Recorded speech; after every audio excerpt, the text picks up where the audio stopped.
Hello, everyone. Welcome back to another episode of the podcast, Not Quite Strangers. My name is Valerie Hope. I am your host.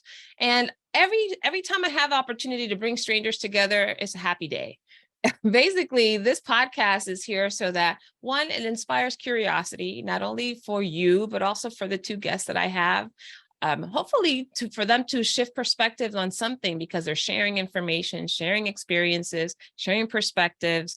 And then lastly, establish some form of connection. And you will do the same as you listen and watch this particular episode. If you haven't already favorited us or bookmarked us or liked us or subscribed, I urge you to do so that you don't miss a single episode and you can enjoy the journey alongside us. So now for the pièce de résistance, my two fabulous guests, I have Gabbie and Keisha.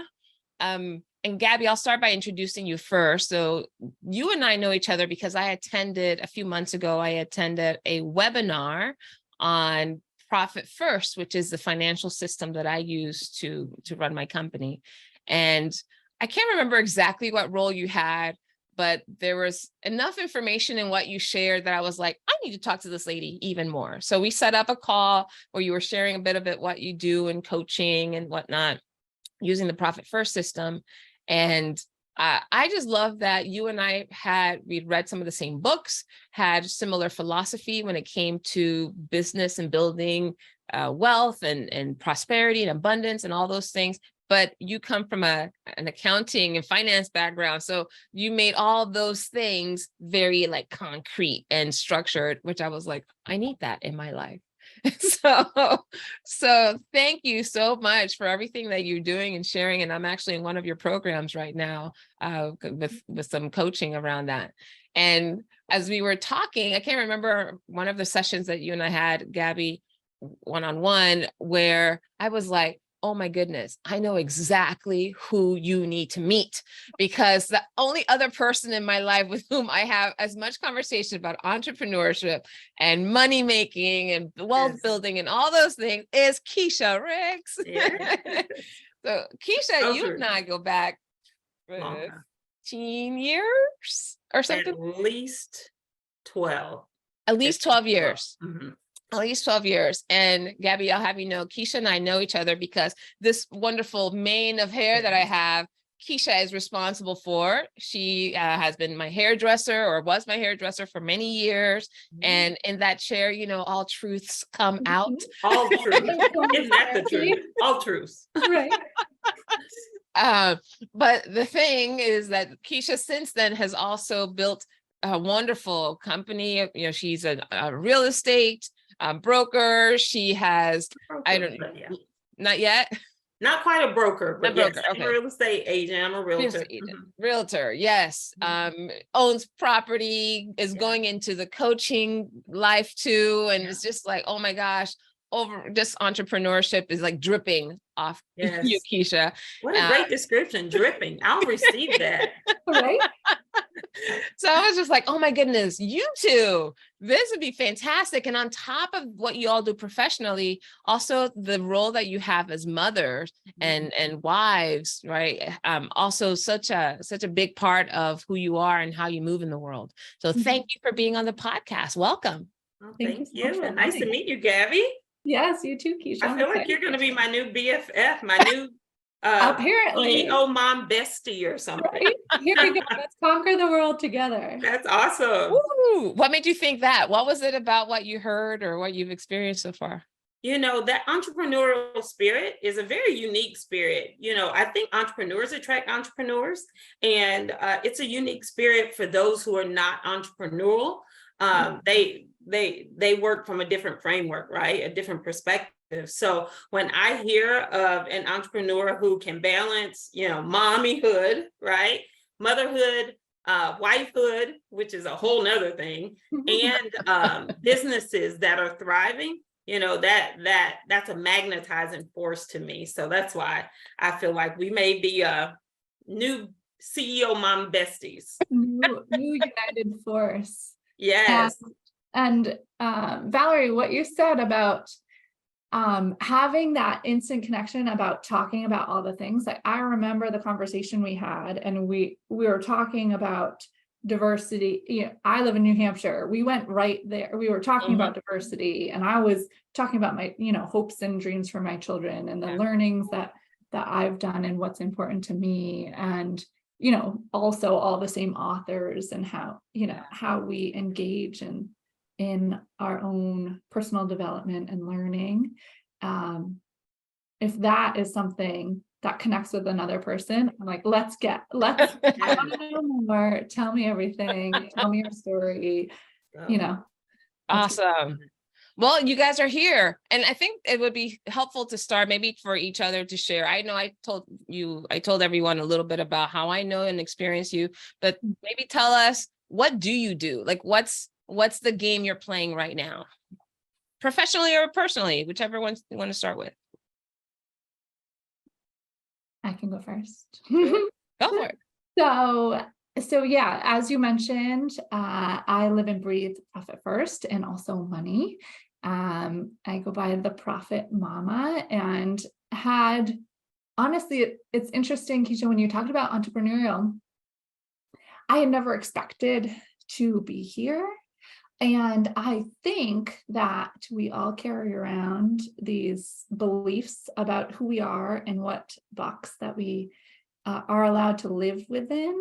And I think there's certain things that happen in your life, and you get a glimpse maybe outside the box. And that happened for me during COVID, after my second daughter was born. And I was like, I don't want to do this anymore. Yeah, I was working in corporate full time. The kids were home. It was just not great mentally for my sanity or long-term health. And so I never expected to be in this position, but it was something now I never knew I always wanted to do. What a great way to put that. Yeah.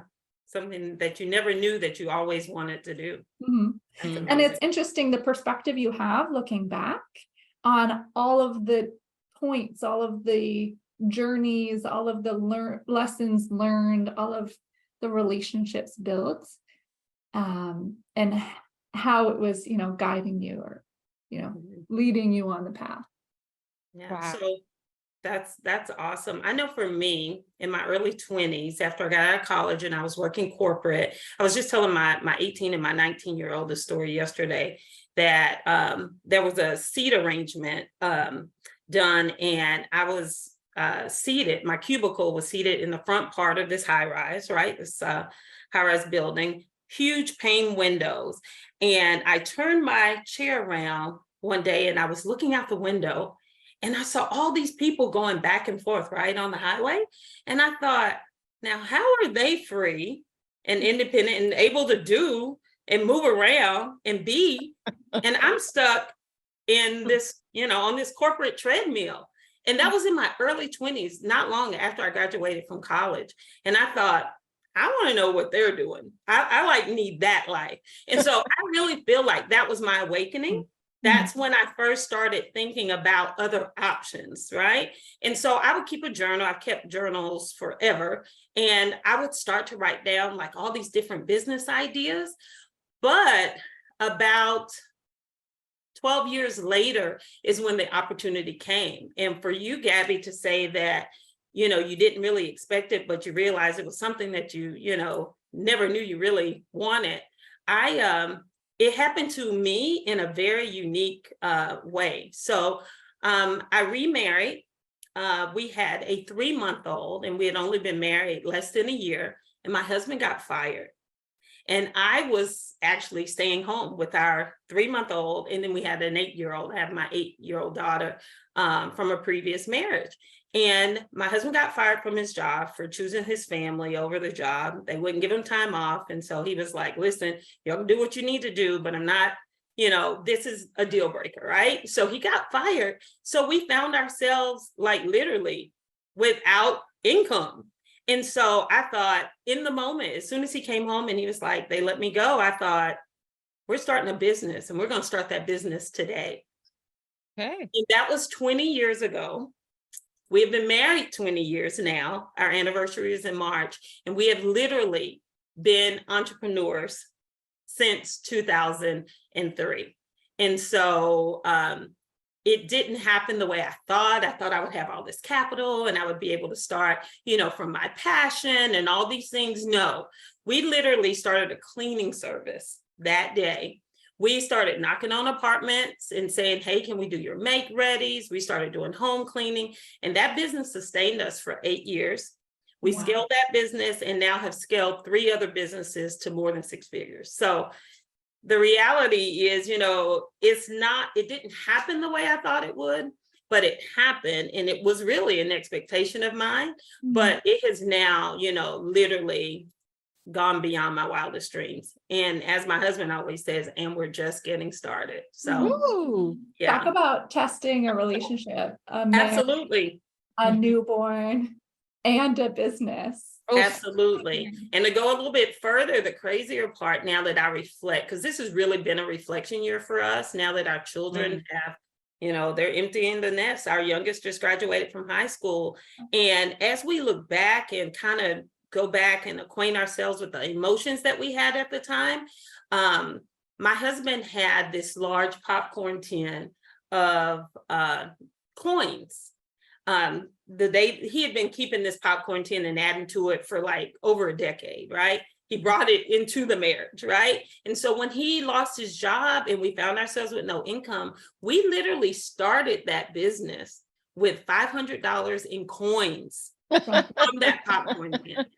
So from that popcorn tin, like literally, I guess aggregately, we would add up all that our companies have made over the years. $500 has, brought us, I guess, over $1 million. I haven't done the numbers, but you get my point, right? So it's just, it's really mind blowing, what your intentions are, how driven you are, how passionate you are, and where it'll lead you. I think what I'm getting from the two of you really is that there's a couple of things. One, like Gabbie, for you was some sort of emotional consciousness that this no longer works for me and I need to do something different. And Keisha, you and your husband seeing that, okay, their circumstances are such that we need to do something to make sure that we are able to take care of our home and our child, right? So there's a little bit more practical. But both of you, the key is that both of you took action. And that you all probably know how many people are dissatisfied or unhappy with their circumstances and choose to maintain status quo for long periods of time, or people who rail against all the, I've been laid off, or I don't have the money, right? And don't do much about it. In my case, my journey into entrepreneurship was more of a stumble, right? I remember. Yeah. Where I was also in corporate for many years. And I mean, I've been laid off, now that I think about it, I've been laid off twice from different organizations, and both times has always led me to something bigger and better. So I think the other thing I hear from the two of you is the mental readiness. Like there's got to be a mental readiness to do that next thing. So I'm curious, how did you guys get ready to do the next thing? Like what had you pay such close attention to your emotional state and to like reading all the circumstances that you had to work against to take that risk? That's a really great question. From the beginning, so after my husband and I graduated, one of our biggest goals was paying off our student debt. I put myself through college, so I had like 60 grand, he had 30 grand. Then we cash flowed his MBA. And so together we paid off about 180 grand in student fees, tuition. And that got us very much down the path of let's learn, consume everything about money management, psychology behind money, how we think and feel about money. And that was 15 years ago, I think, and that was the beginning, right? Being a numbers person, accounting always made sense to me. And so I have my master's in accounting. I went on to get my CPA, but really the building habits, like psychology behind it. And finally, fast forward, when I started thinking about what is it the life that I really want, not somebody else's, right, definition of success for me. I have 2 daughters. What do I want them to know that they can accomplish? And I think I started working with a life coach and started seeing all of the limiting beliefs that surround us and are constantly, right, pressuring us to live in a status quo, some sort of contentment with, the reality that feels like it's chosen for us. And I felt like I had this awakening, like I felt like there is no way I can continue like this. There is much more to be done that I want to give, both for my clients, future clients, in my community, and for my family. And so that mental readiness was really a setting of intention. When I talk to my clients, I talk about education, awareness, and intention, and it being this wheel that keeps going around and around. The more, right, we have access to education, the more aware we become, the more we're able to set intention, the more we seek education, the more aware we become. And I think that recognizing that pattern and setting some intentions, and finally feeling more secure in my own ability. So I'm not sure if it's any one thing, but that life, just like I said, everything along the path to guide you to this, realizing that, it was for a reason. Absolutely. And for me, in my situation, I think it was really the control and the flexibility and freedom. I think my husband and I pretty much decided in that moment that we didn't want anyone else to control us, right? We wanted to raise our family under our own intentions, and we weren't going to really give that card to anyone else to play against us anymore. So I grew up with the entrepreneurial grandfather, and then my husband grew up with the entrepreneurial father. So we had a little bit of those examples, even though I don't even think we really were hyper conscious about it at the time. As we reflect, we realize their influence on that decision. But at the time, it was a matter of, we're going to take our lives and our family in our control, right? And so we were willing, even though, we're newly married, a very fragile time, right, in a marriage. And that was a huge blow. Like, it could have gone the other way, just as much as it, could have gone the way it did, right? It definitely could have been the deflation of the balloon, right? So for us, it was an agreed upon, not necessarily a spoken, but an unspoken, that, we're going to take control of our reality and how we want to raise our family. And so I love it now, with even though entrepreneur, people think freedom. I think more flexibility than freedom. You have some flexibility to, with your scheduling and all of that. But one of the funny things that we tell ourselves is that the boss never declines our PTO, right? Whenever we're ready to take a family vacation, whenever we're ready to do all the things, we don't get a denial on that. So that part is fun. It does take, I think, some mental preparation, some emotional commitment to do all the things that you guys describe. I'm curious, especially with your spouses. It sounds like both of them were on board, right, from the get.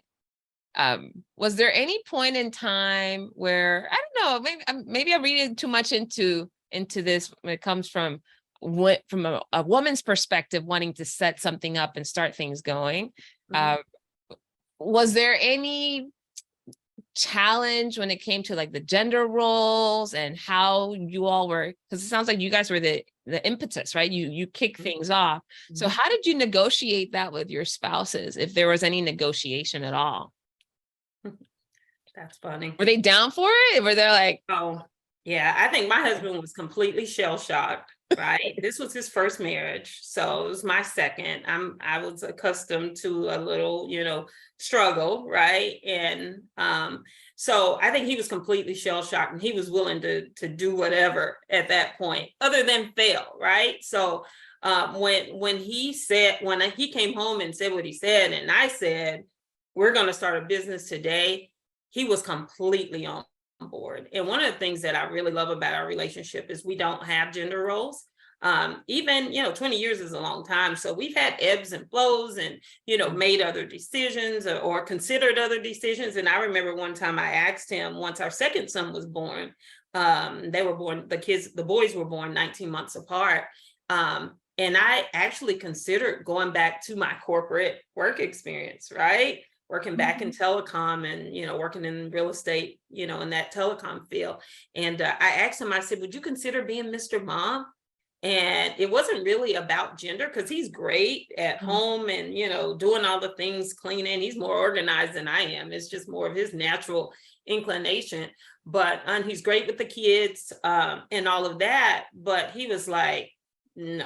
That's not me. Like, I can't see me doing that full time, right? And so we have really created a partnership, a legitimate partnership. And so with our businesses, some I manage, some he manages, but even with that, we both support each other's businesses. So, the gender role thing, was really not considered at all for us. oh, I love that. That's very interesting. Because my husband does have his corporate position. It does feel like I'm the one with the most flexibility. And we both try to be very aware of, if, we've gone through a few winters of COVID, it's been really, really, really challenging.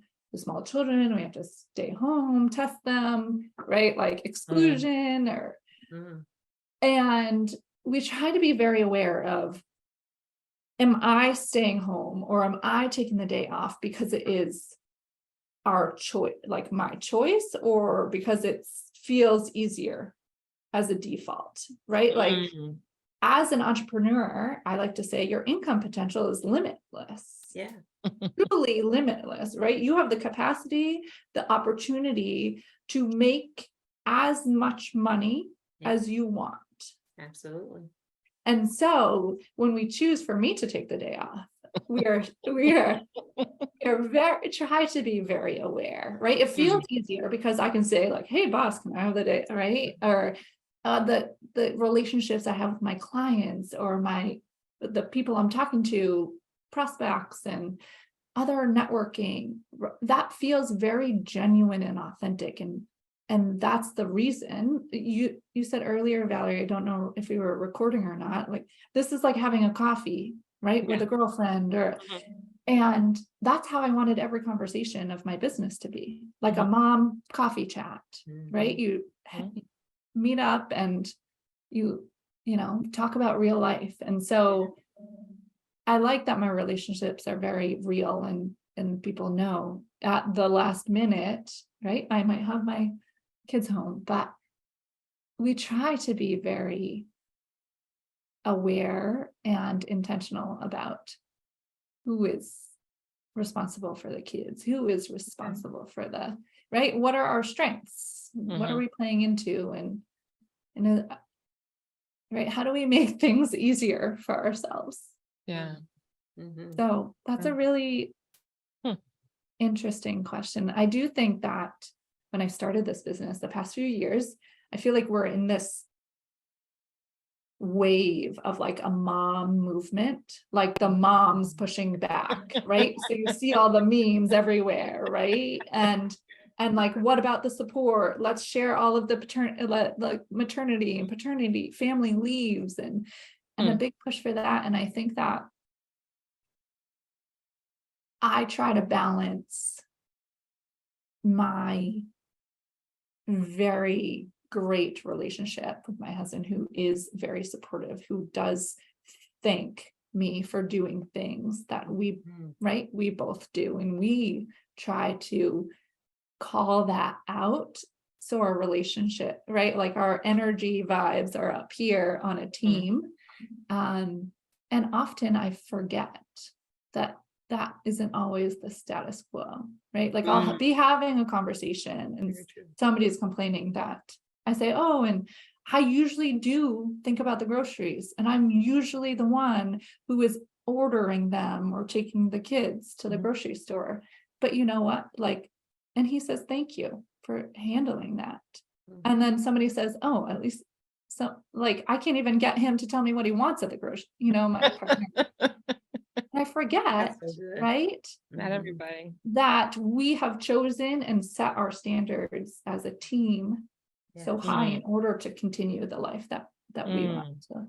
Oh, Gabbie, that's so good, because I relate to that so much. That resonates in me, to have a partner that you literally are in a true partnership, right? And like you said, you have the end goal in mind, you have the same objectives in mind, especially, it's, again, I'm in reflection year, right? Because our baby has graduated high school. But I know for you, Gabbie, when our kids were younger, it was just like Team Ricks, like we're in this together. And those were the tough years, like when the kids had that daily need, right? It was huge that, and I was so thankful. Or even when, I went back and got my real estate license, because my first license was in a different state, my home state of North Carolina. But when I went back in 2017, I think it was, and got my real estate license, my husband looked at me and he said, thank you for doing that for our family. I was like, wow. Oh my God, I love you. The fact that he said thank you, like he understood what that would do, for our family financially, just all the things. It's, the partnership in this mompreneur journey is so important, right? It's the support that we need at home to make us who we are, and give us and fulfill that desire in us to still have our careers or our businesses and still be the CEO of home as well as our businesses. So I love this partnership, like hashtag relationship goals, people. My goodness. I'm grateful. I'll share that. So my boyfriend and I have been looking for places to live, and that's kind of been part of our next journey evolution in our life. And we've had, as a result of that, some very conscious money conversations, which, because of some of the work I've done with myself around how I view abundance and how I organize myself, although he, like you, Gabbie, has a background in finance, has a degree in accounting, hasn't done a lot of the same type of work that I have. So I was so proud of us the other night when we sat down and, okay, so this is this is our budget. Okay, but let's look at the hidden costs. What other, what would it cost if you're in a home and we had to buy appliances, whatever, how much approximately? And we were having like this very nuts and bolts, and really no shade to my parents, but money was such a contention between the two of them. I didn't see partnership modeled very much. So what you guys are talking about, I'm like, yes, that part, I love that. And I'm finding myself, as we're having these, because we're different in what we like and what we need, but we're coming together and, okay, here are some of the criteria we're looking for, but now, all right, let's make these concrete. What would this cost? What are we willing to give up? What are the non-negotiables? But having it with such compassion and even some fun, we haven't found anything that fits both of us yet, but I think we also know that, look, there's no need to push or pressure. Let's just be grateful for where we are and what we have, and the ability for us to have these conversations is like so affirming, so affirming. It really is. So huge. I think about that often, because I think about the history right? Of women and money and the Mm. conversations that were Yes. or were not allowed to Yes. Yeah. right, to have. And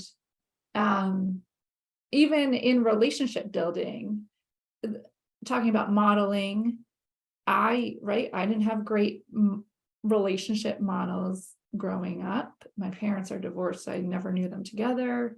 Like I said, I put myself through college. I was considered homeless when I did apply to college. And when my husband and I started dating, the first thing he said to me was, we are a team, right? Like, in order for this to work, we are a team, right? And especially with the kids, testing all of that, to expect the best and give the benefit of the doubt. And I think that is like a very special thing. And one thing that I hope for everybody I know, but I know that's not necessarily always the case. No, I think that's so amazing, because I mean, I can remember the pivotal moment when my husband, early in our marriage, we were on a walk and he grabbed my hand and he looked at me and he said, I want you to know, even though in our church roles, you know, they teach that the man is the head of the household, and society, how they feel about the husband and his role in the household. He looked at me and he said, I want you to know that I consider you my partner. And that was a moment that I'll never forget, because, you know, when you just said that, your husband said that to you, right? You know, it's one thing for someone to tell you something, it's another thing for you to believe them and their actions to follow, right? And at that moment, I never felt so liberated, I guess is the best word, even though, if you know me, you already know, like, I'm pretty self-aware and my self-identity is pretty strong. I mean, I would have felt like I was his partner either way. But for him to say it in a society like this, and we're so heavily involved in our church, even in a church society and the roles that we play in our church at the time, for him to say that by his own initiation, right? It just, you know, it really set the tone for these 20 years and our experiences together, you know. And that's not to say that marriage, you know, even with this, is some panacea, right? It's not perfect. There are moments, even this weekend, I had to, you know, take me a little me time, right? But at the end of the day, it really does allow you an environment where you can be your best self and be his favor, like help him to be his best self, right? And so that's definitely been my experience. There's an author, I don't know if you guys are familiar with Alison Armstrong. She writes a lot about understanding men. And she wrote an article or a blog post a few years ago, and she talks about the 4 different types of relationships. And one she called the legacy relationship, which are where people come together because they want to build something for their future. I mean, think business partners, right? You know, couples that come together to build a business, couples that come together because they are royalty or they have, you know, some brand that they now represent, right?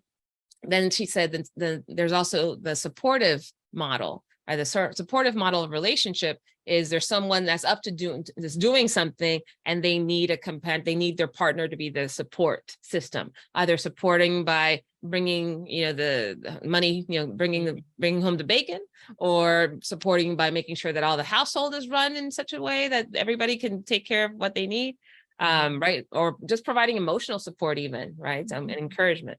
I think of like my brother and sister-in-law, where my brother was in the military. They were both in the Marines for a long period of time. And when they had their 3rd child, she was like, this is not sustainable. Right. They'd both been deployed multiple times, and that was just it wasn't going to work for the family they wanted to build.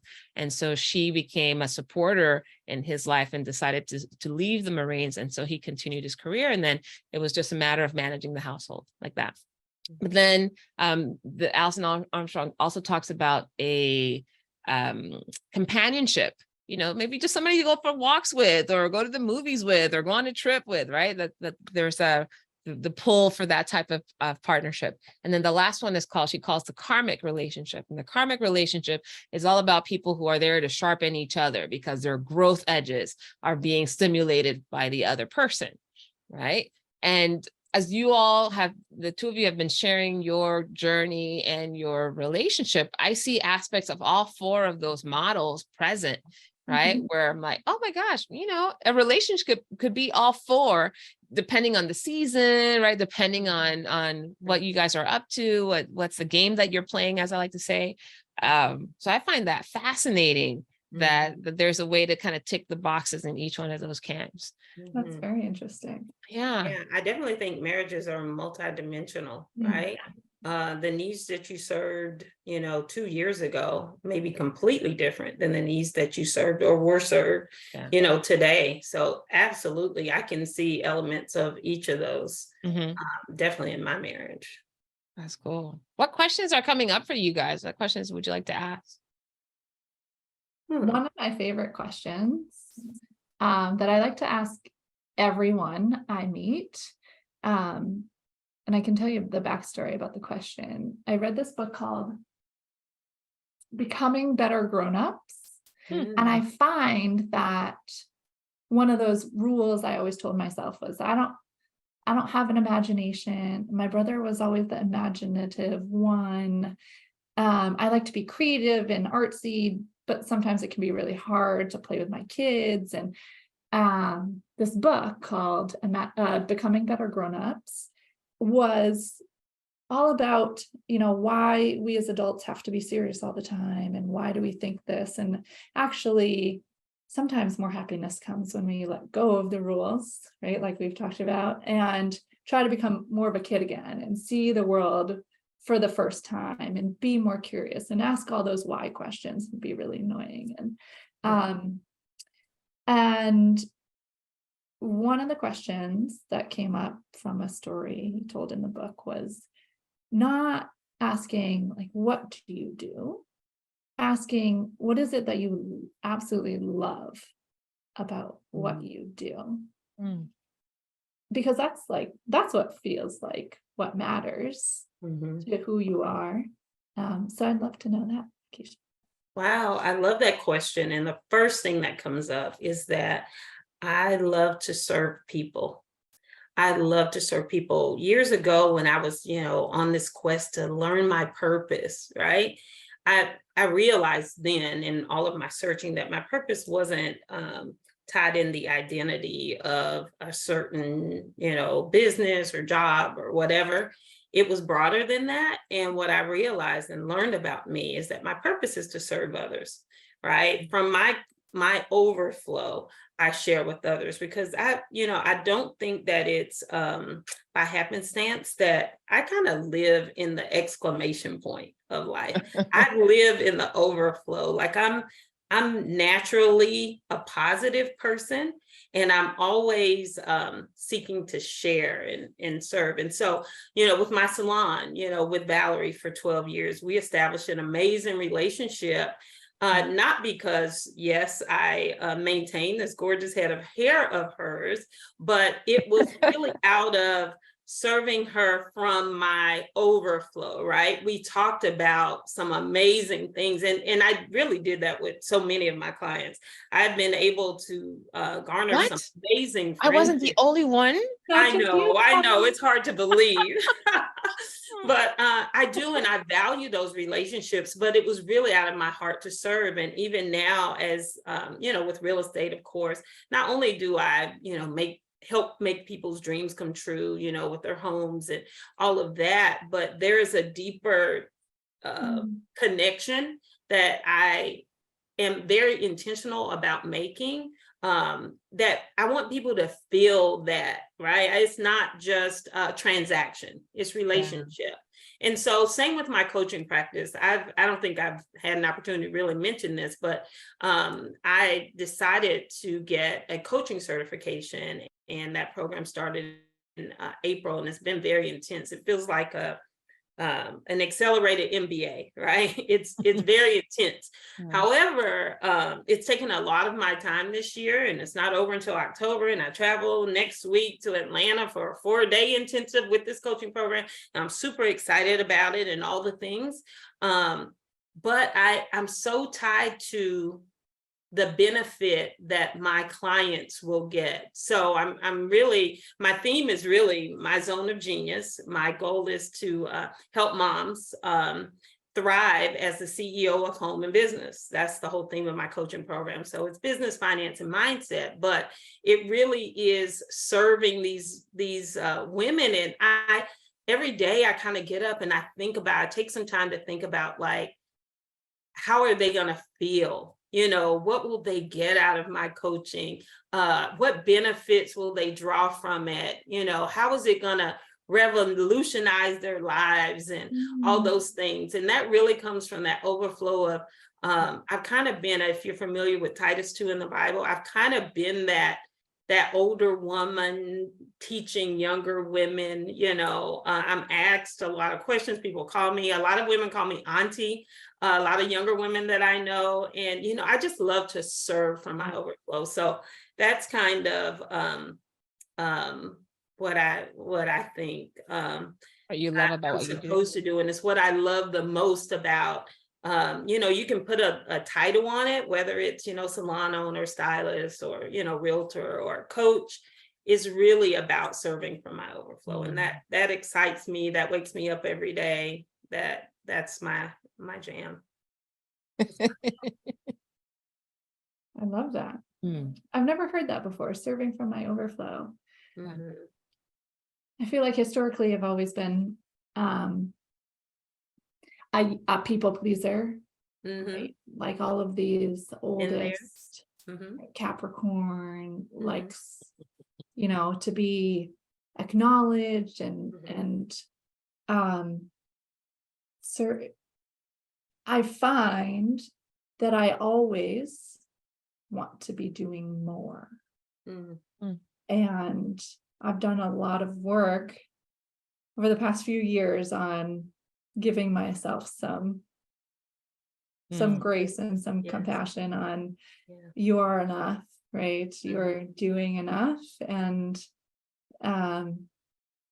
trying to listen more to myself and my own intuition on where is it that feels right to spend my energy, because I feel often that I have a lot of friends, of connections. I love to connect. And I always want more too. Like I want to continue to be surrounded by the people that I value and find inspiring, and that gives me energy, but it's not always the case for everyone. And I do still need time to re-energize, even if that's the case. So serving from your overflow, I find that very, I don't know about calming, or I just feel connected to that. Well, you know, the funny thing is, I remember when my daughter was 3, and you know, well, you don't know, but that's the year that, you know, I went through the divorce from her dad. And one of the things I did what I call a lot of soul work to kind of heal myself from that.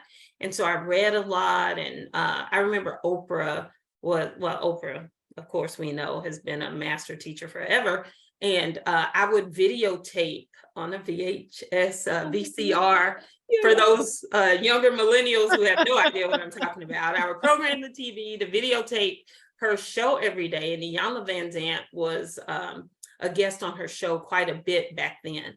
And this was like 98, 1999, that era. But anyway, so I read a lot of Iyanla's books, and, you know, a lot of that soul work really kind of healed me, but it taught me boundaries. And so one of the things that I had to do in order to get to this phase of serving from my overflow, even serving my family from my overflow, my daughter at the time, even though it was just she and I, she had a lot of needs. At that time, of course, she was only 3. One of the things that I had to start doing was trying to find ways to fill my cup so that I could serve from my overflow. So I remember teaching her me time, back then, and I can see her room so clearly. And, you know, I would go in and I would pull down all her favorite toys, and I would set a timer, and I would say, honey, this is me time. You have to stay in your room, play with all your things. Look at this, look at that. You have so many, you've been blessed with so many nice toys. Okay, when this timer goes off, then you can come out and me and you will, you know, interact. And so I remember her, she would like run her toes across the threshold, waiting for that timer to go off, right? But it's so funny now, she's 28 years old and she values her time so much. She is an introvert. She was an only child for 5 more years after that. And we practiced me time, like, you know, after work, I would come home and I would have to like get my head together. So I thought it was valuable, not only for me, but for her. And so that was one of the practices that really first kind of started this whole fill your own cup so that you can serve from your overflow. And it has really benefited me quite a bit over the years because I used to be a people pleaser too. And every blue moon, she will rear her head, but I know her so well now that I can like, no. And so, you know, that has been one of the tools that I've used to kind of fill my cup so I could serve, because I've been in the opposite realm of that and trying to serve from an empty cup. No one is rewarded by that. No one. Yeah. No one. So let me see a question for you, Gabbie. One of the things that was so interesting at that phase of having younger children is just the energy. Energy is a commodity. It can run out. And I guess it kind of aligns with, you know, serving from your overflow. What are some of the things that you do to energize yourself with small children? Because I remember when. Yes. Yeah. That's I, especially with starting my business, I learned very quickly that I needed to fill my cup a little and, take care of myself so that I could show up with the right energy to attract the people that I wanted to work with and the support that I needed, and to guide me on the path that I was starting. And part of that has been, as much as I can, sticking to a routine and building habits that set me up for success. Yes. I've been meditating for years and years now, on and off. Especially during corporate, it was never a priority, and now it is. Even sometimes on the weekends, my husband will be like, "Do you need a 5-minute meditation? Do you need?" I love it. Do you need a meditation right now? I do, honey. It's wild, right? Gentle correction. Right. The gentle meditation, right? Gentle nudge, right? You go take care of yourself for 5 minutes. Yeah. But get it, you know, feeling well, being well, thinking well, right? Getting myself in a space of awareness, authenticity, abundance, so I could show up in that way. So every morning I drink something that I love: tea, matcha, coffee, mushroom, the mushroom coffee alternative, all of those funky things, and exercise and meditate. And you said earlier that you had always been a journaler. And I found that for so long I was like, well, I don't know what to journal in. I don't have something to keep all of my thoughts, so I can't start. And finally, right? It's like, I don't have the system set up, so now I can't. Gotcha. It's crazy what holds you back from so much. Absolutely. And so I started journaling and also accepting support, right? Finding people to put in place that I found that were blocking me or challenging me or causing pain and stress, so that way I could move forward. I think so often we think that we have to go it alone. And yeah, we have our partners and our family, and that's sometimes, especially in business, it's kind of a separate support system. Yeah. And I found that putting people in place, for me, a nutritionist that I worked with, right? A life coach that I worked with, helped me move forward and fill my cup to make sure I was taking, right? Like making it harder to not take care of myself than it was to take care of myself. Yes, that's so good. I when I think about, serving from my overflow, one of the deficits that I clearly remember over the years was, even just when you speak of getting help, this is one of the things I thought about was when it came to just keeping the house together, right? I remember I'd be screaming to the top of my lungs, kids, get down here. You do this, you do that. And it was so stressful, especially like if we were expecting people over or whatever. It was just, oh my gosh, just thinking about it just brings back horrible memories. And then I read a book a year ago, a year ago. And she talked about, buying back your time and getting help. So I finally got help with a lady to come in and clean the house. And it is the biggest luxury I give myself. And it's so inexpensive. I don't know why it took me so long. In fact, I do talk to some of my girlfriends over the years about it, and come to find out that they had help like all along. I'm like, you knew. Someone told me. And had this big old house, and I'm struggling, and you're over here, living really easy. She's coming in twice a month, and so that was one of the biggest luxuries. I finally was like, I sure hate that I waited this long to invest so little in just my peace of mind. Yeah. Oh my gosh, that has been such a luxury. So getting help, like next, I would love a nutritionist / chef / personal trainer. Let me tell you. I want them to be all in one. They come in, they make me go get up on that spin bike upstairs. They meal prep for me, and they know, what I need to eat, right? If I could get that person, I'm telling you, that would be so heavy. It's funny you mentioned those two things, because when I remember my first internship, or it might have been my second, and I was working in finance with all these, right? I don't even think that I was 21. And one of the women was talking about how she is the cleaner. And I know that is just like absolutely not in like the reality that I grew up in. And right, me too. I don't even know if I just like thought it was for quote unquote rich people, right? Like not for people who worked at the same company that I did. And that always stuck with me. Like, does she really, that judgment? Yeah. And then getting to a spot where I was like, sure, I've designed my life that I can work from home. I am remote. I do enjoy cleaning, but it comes at like 2 days a month, right? In between my ovulating and like my period, right? Those like nesting days or whatever it calls, right? Listen to your body. But also during the winter, I felt so stressed by food. I was like, I am spending hours on this. I am reading every label.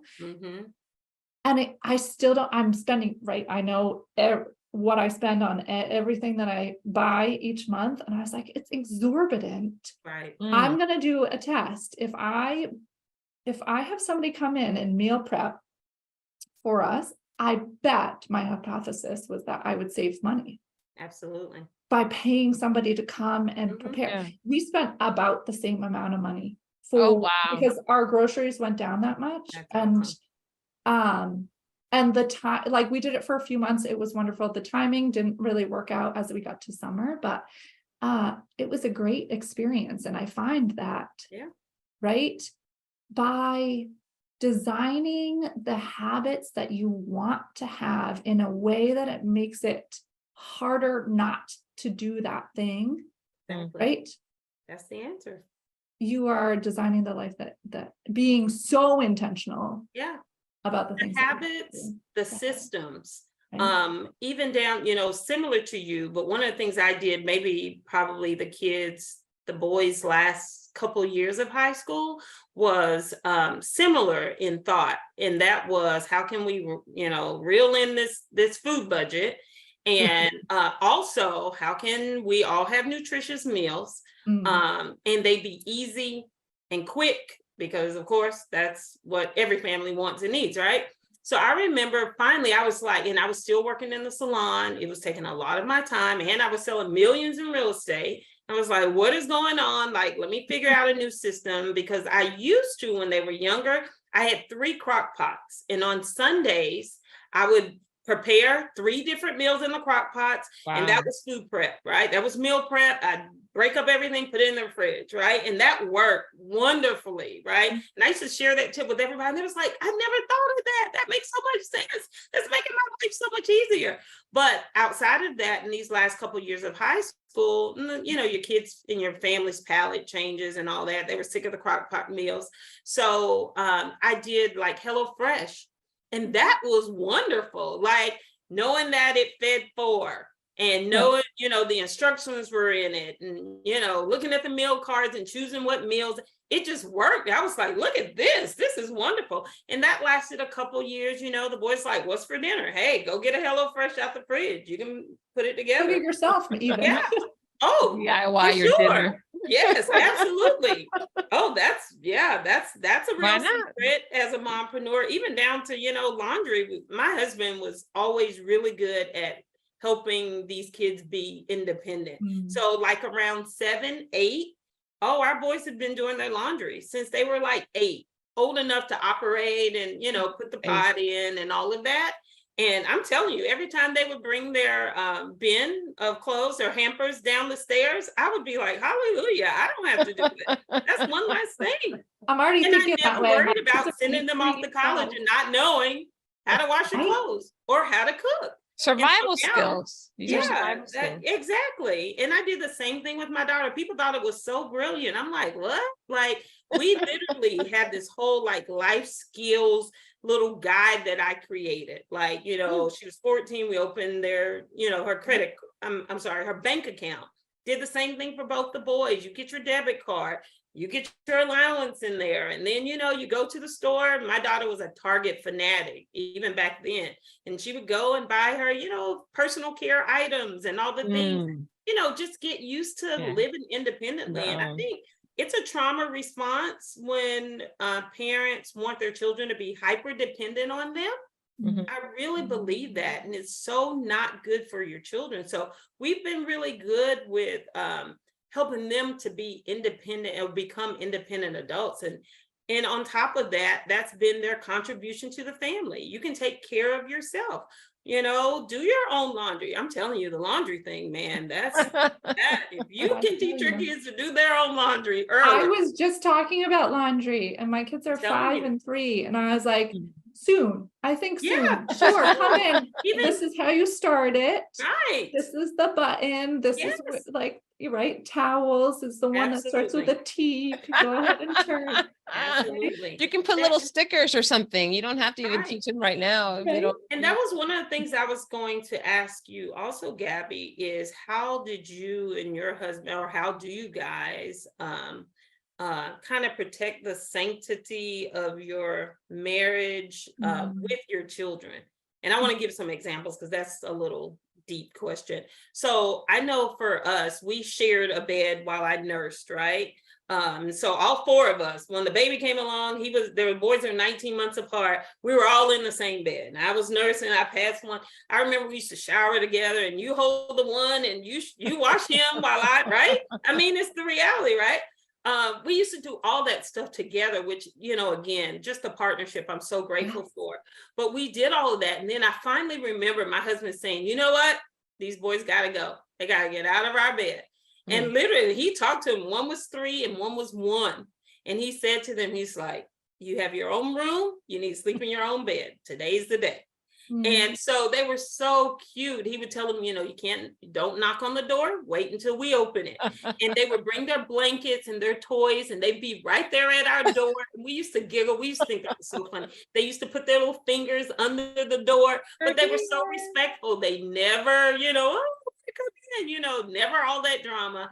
And over the years now, of course, we finally told them you have to knock before you come in. They would knock, but they really respected our time together. Yeah. And I think that has even helped us as we usher in this empty nest phase, because we still really like each other. And we, we would go out to eat, our daughter was a little older. So we literally had a standing date after the long days at the salon. And, he managed our trucking business. So after his long days with the trucking business, we had a standing date at the IHOP up the street from our house. The boys would go to sleep. Our daughter was 14, at the time. So if something happened, she could call us. But literally, that was our date night for years. The little waiter, my husband say, that guy's flirting with you because he knows your order every time we come in here. And I was like, that's only because I've only repeated it every week, 2 years. Right. But at the end of the day, we were really intentional about kind of protecting us, and protecting is a strong word. Valuing, I guess, is a better word, our relationship and our time together, so that our kids could see that was really important to us. And again, I think it's been very beneficial as we move into this new season of being an empty nester. So what are some of the things that you guys do, or are you even thinking about that yet? Yeah. So I love that question. Thank you for asking it. I do think that as part of that partnership, right? Being a team agreement. Yeah. Having children was something that we always wanted. Yeah. And at the beginning, we got some really good advice, which was, right? Make sure you're taking care of you, yes, right? As the nucleus of this family.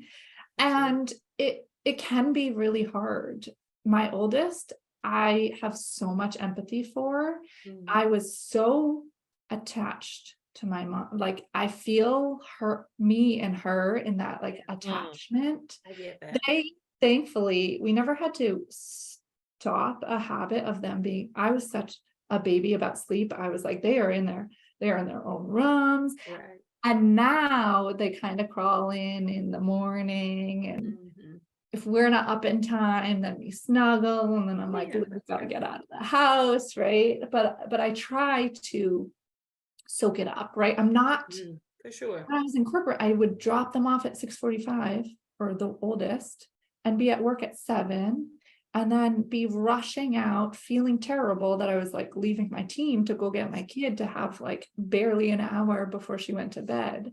And so I feel very grateful to be able to slow down and say, you know what, I didn't get up in time. That was my own damn fault. So I'm gonna snuggle just one more minute, right?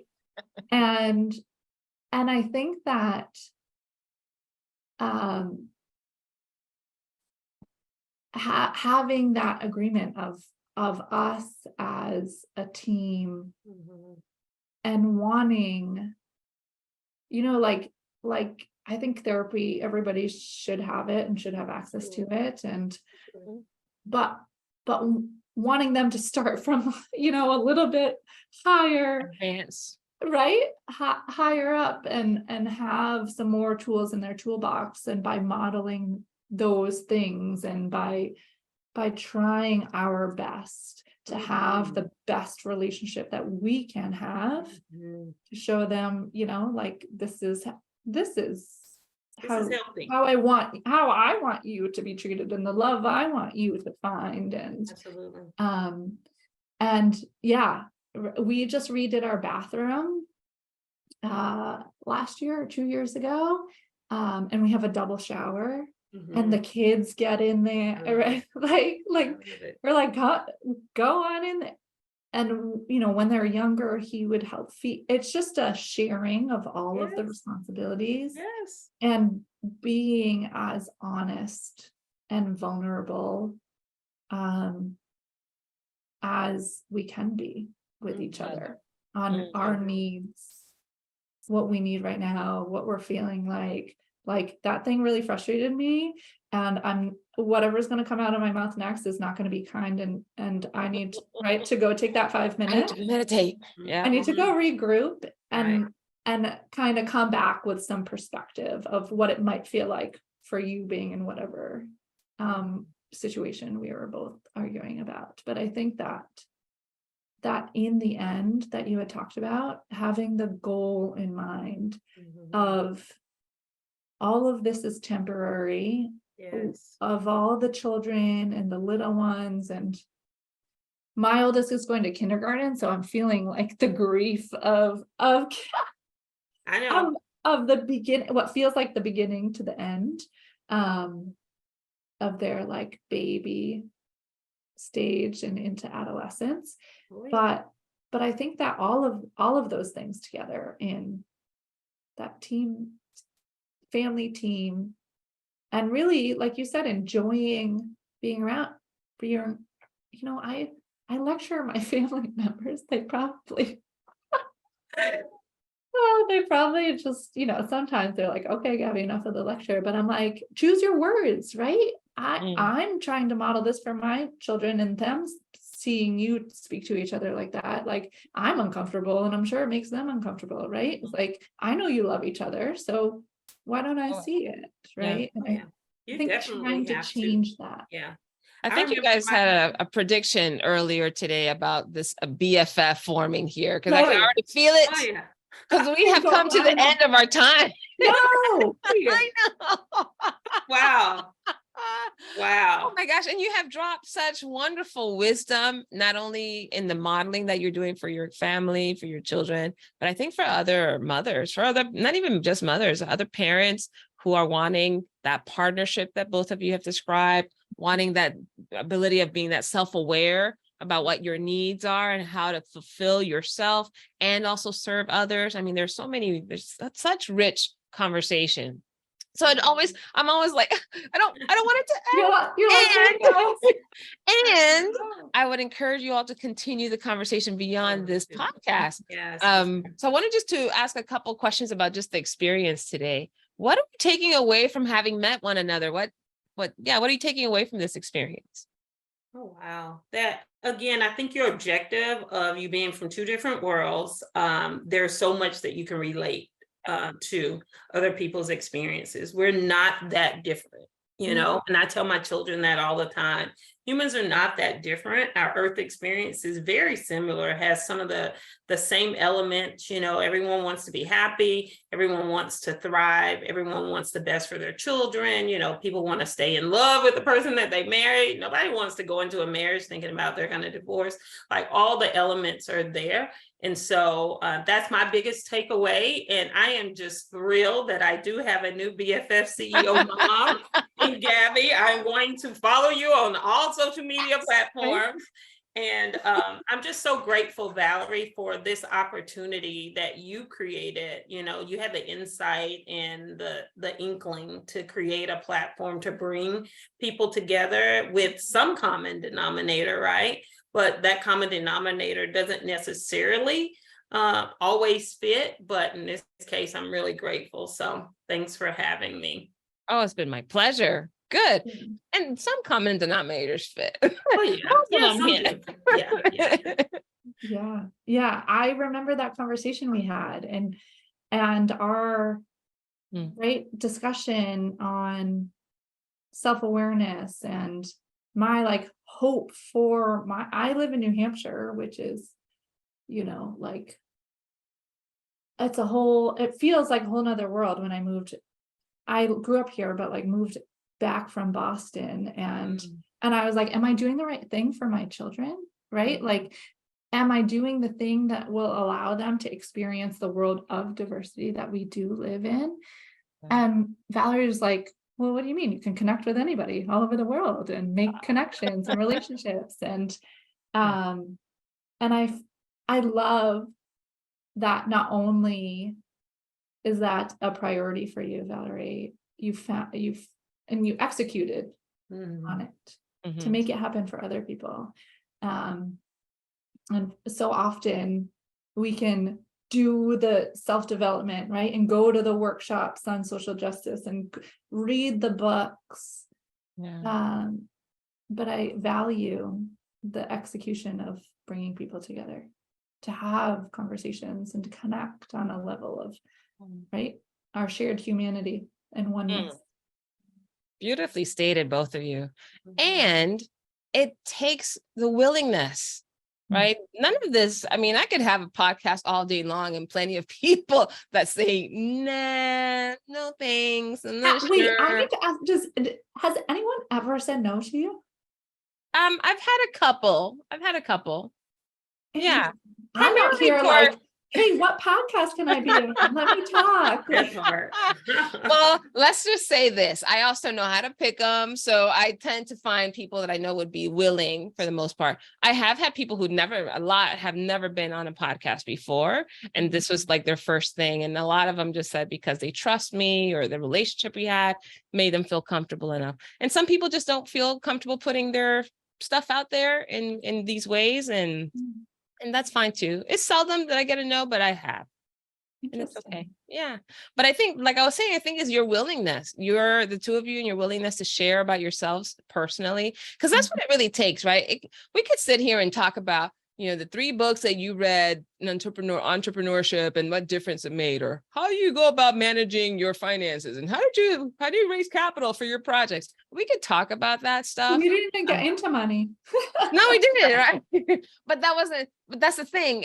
If there's 2 things. One, your willingness to share openly about what your lives look like at this point in time, the things that made you come alive, also the things that were concerns or challenges, and the fact that you're both able to just dance in the conversation. And I think that's really the whole point of this podcast too, is that we can show that you can dance in a conversation with a complete stranger if you just take the time and you have the willingness to do it. That's it. Just be curious and open. Done. And you guys demonstrated that beautifully. So I am so grateful you said yes, that you shared not only with each other, but I actually wrote down some wonderful resources for those that might be listening that could be, really helpful for those that don't know Oprah and Iyanla. Like, hey, you might want to go back to that time capsule, right? The Becoming Better Grownups book. And Keisha, you mentioned another book, but you didn't tell me the name. There was something that you said you read about One Day My Soul Just Opened Up by Iyanla. I don't think you mentioned that book. We just talked about their talks. Oh my goodness. Was it you who said something by Allison Armstrong? That was me. That was you. No, it was maybe as you were talking about me time or something. I can't remember. I should have asked right at the time, but anyway, no worries. It works. We got what we needed. And anything else that you all want to share, I'll be happy to put in the show notes. So those that have tuned in will be able to contact the 2 of you and go well beyond anything that you said here. You just whet the appetite. That's all you're supposed to do here. And then, they can connect with you all beyond and find out what programs you have or what wisdom you can share, as professionals. So Yes. Any final words? Thank you. I would just like to say, I find that motherhood is a sacred sacrifice and a divine opportunity. I share that very often with people. For me, having been, and we didn't get into all of this, but my grandparents raised my mom's 4 kids. And so for me, I always had a vision of my family as I, grew up and matured. And, I knew what I wanted my family to look like and what type of mother I wanted to be. And so you can do both. I think you can have all the things, maybe not at the same time. But for me, I just think motherhood is such a great opportunity, and to be a mompreneur and make a contribution to your family, in addition to all of the sacrificing that you make of maybe some of your career goals, like Gabbie did in terms of shifting from, corporate work to entrepreneurial work. You can have it all and you can be very good at it. My kids complement quite a bit on their childhood memories and the things that we did as a family unit and all the things. So for those moms who want to have both, you can achieve it. But I do believe, you know, that there's some priorities that have to take place, and, you know, your kids' desires for having you there are really important. And so being able to do your work from home and be, you know, just on the other side of the door, you're still there, you know, and you have to set boundaries with your children and make them see that they have a contribution to the family as well to make it work. Thanks for saying that, Keisha. Mm-hmm. Thanks for, I'm living it. I feel like right in the toddler years. So I appreciate you saying all those things and being an inspiration of, awesome, you know, the empty, on your way to empty nesting. And on the way. That's a whole nother, listen, that's another episode. I think that's another book. That's not even a chapter to the motherhood book. This empty nesting is a whole nother book. Yeah. We're enjoying it though. I will say that. Even though I do kind of pine about my kids not being here. I can imagine. Yeah. Thank you both so very much. So appreciative of your time, your energy, all the stuff that you're doing in the world too, and the difference that you're making with the people that you're touching, the people with whom you're building relationships, the mentoring that you give, the support, the model that you are for your children and what's possible. So thank you both so much. Absolutely. And on that note, for those of you who've been tuning in, thank you also for tuning into this wonderful episode.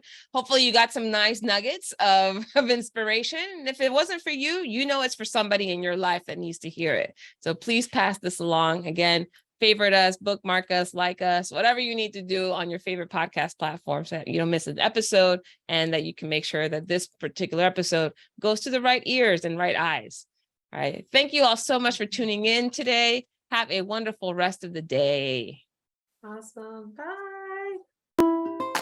You've been listening to the podcast Not Quite Strangers. Be sure to subscribe or follow on your favorite video or podcast platform. And for more information and content, go to notquitestrangers.com. See you next time.